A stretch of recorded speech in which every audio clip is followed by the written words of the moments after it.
छोड़ दिया जाए फिर तो जोता नहीं जाए फिर हम छोड़ दिया था जहाँ से निकाल लो। हम लोग को जवाब देना जो तो समझिए।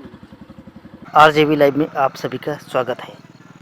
ग्राम सभा भसाना में तहसील तिलोई प्रशासन का चला चाबुक। चारागाह भूमि को कब्जा कराने के लिए तहसीलदार पवन कुमार शर्मा अपनी टीम के साथ ग्राम सभा भसाना में पहुंचे और जो भी चारागाह ज़मीन थी उसको खाली कराने लगे। जैसे कि आप देख रहे हैं, ये जो खेत है छोटे छोटे एक एक दो दो बिस्वा इन लोगों को था। ये छोटी जाति की सूद बिरादरी के अंतर्गत जाति के अंतर्गत आते हैं। इन लोगों के खेतों को जो है पूरी तरह, कोई आलू बो रखा था, कोई धनिया बो रखा था, तिलहन सरसों गेहूँ, इनको जो है पूरी तरह जोत के जो है ट्रैक्टर द्वारा पूरी तरह समाप्त कर दिया जाता है। लोगों ने अधिकारियों से ये भी कहा कि सर इसको जो है रोक रहने दीजिए, मैं अपने आलू खोद दूंगा, उसके बाद दोबारा इसमें फसल नहीं लगाऊंगा। लेकिन प्रशासन ने किसी की नहीं सुनी। हरी भरी फसल पर ट्रैक्टर चलवा के सारी फसलों को नष्ट करवा दिया। वहीं अगर देखा जाए तो ये जो आप ज़मीन देख रहे हैं, ये चारागाह की ज़मीन, चारागाह की भूमि हर जगह है। प्रशासन जो है इसको खाली करवा रहा है, लेकिन जो भी गरीब किसान थे इनके पास ज़्यादा भूमि नहीं थी। हालांकि इन लोगों के जहाँ पर भी खेत है, इनके खेत दर्ज हैं। दर्ज भूमि के बगल में थोड़ा बहुत इधर उधर हो सकता है। ये लोग अपने इंतखाब लेकर आए, उनसे कहा कि सर अगर ये चारागाह है तो हमारी भूमि कहाँ पर गई, वो भी तो होनी चाहिए। लेकिन इसका जो है प्रशासन ने नहीं ध्यान दिया। उन्होंने बताया कि अगर मैं आप लोगों की ज़मीन खाली करूँगा, आप नाप कर आपकी ज़मीन निकालूँगा, तो कि मैं इस ज़मीन को खाली नहीं करा पाऊँगी, इसलिए मेरे पास मजबूरी है, मैं इस ज़मीन को खाली कराऊँगा। अगर मैं इस ज़मीन को खाली नहीं करा पाया तो मुझे जेल जाना पड़ेगा। आखिर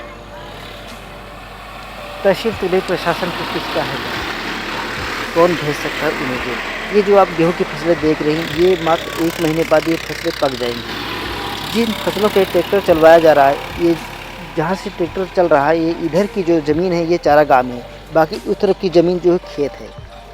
इस तरह जो है लोगों को नहीं पता था कि हमारी ज़मीन कहाँ से कहाँ है। इसके पहले भी ग्रामीणों ने बताया कि यहाँ से जहाँ से खाई बांधी गई, यहाँ से बताया गया था चारागाह है, बाकी इधर लोगों के पट्टे की ज़मीन है। और इस बार दोबारा जब प्रशासन आया तो जिस ज़मीन को पट्टे की ज़मीन बताया गया था, उसी ज़मीन को जोत कर जो है किसानों की गेहूँ की फसल को जोत दिया गया है। इसमें जो है गाँव की महिलाएँ प्रशासन के सामने रोई, गिड़गिड़ाई कि साहब मेरे पास कोई और ज़मीन नहीं है, इतनी ज़मीन है, हमारे बच्चे भूखे मर जाएंगे, गेहूं काट लेने दो, उसके बाद आप खाली करवा लेना, मैं दोबारा फसल नहीं बोऊंगा इसमें।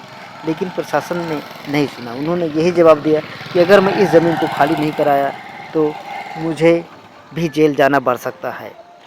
वहीं पर इसी ग्राम सभा में दबंग भूमाफिया जो है 4-5 बीघे ज़मीन पर चकमार्गों पर पूरी तरह से काबिज है।